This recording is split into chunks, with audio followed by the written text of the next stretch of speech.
కి నమస్కారం. Work from anywhere. Yes, మీరు విన్నది కరెక్టే. ఎక్కడి నుంచి అయినా సరే కంఫర్టబుల్గా మీరు వర్క్ చేసుకోవచ్చు.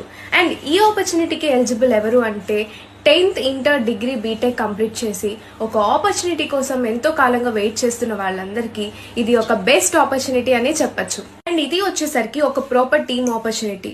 మీరు part time or full time చేస్తూ మంత్లీ 20 నుంచి 30K ప్లస్ వరకు ఎర్న్ చేసుకోవచ్చు. అండ్ మిమ్మల్ని సపోర్ట్ చేయడానికి ఒక టీం అనేది ఉంది. ఆ టీం మీకు ఎలా వర్క్ చేయాలి అనేది ఇన్ఫర్మేషన్ ఇస్తారు, అంతేకాకుండా వర్క్ నేర్పిస్తారు. అండ్ మీరు ఆఫ్లైన్ ఆర్ ఆన్లైన్ వర్క్ చేయాలి అని అనుకుంటే వీళ్ళని మీరు కాంటాక్ట్ అవ్వండి. వీళ్ళ దగ్గర చాలా మంది స్టూడెంట్స్, హౌస్ వైఫ్స్, ఎంప్లాయీస్ అందరూ వర్క్ చేస్తూ మంచి మంచి పొజిషన్స్ లో ఇన్కమ్ ఎర్న్ చేస్తున్నారు. చాలా మందికి వాళ్ళ యొక్క డ్రీమ్స్ ని ఫుల్ఫిల్ చేసుకోవాలని ఉంటుంది. కొంతమందికి కార్ బై చేయాలి, హౌస్ బై చేయాలి, లేదు అంటే సంథింగ్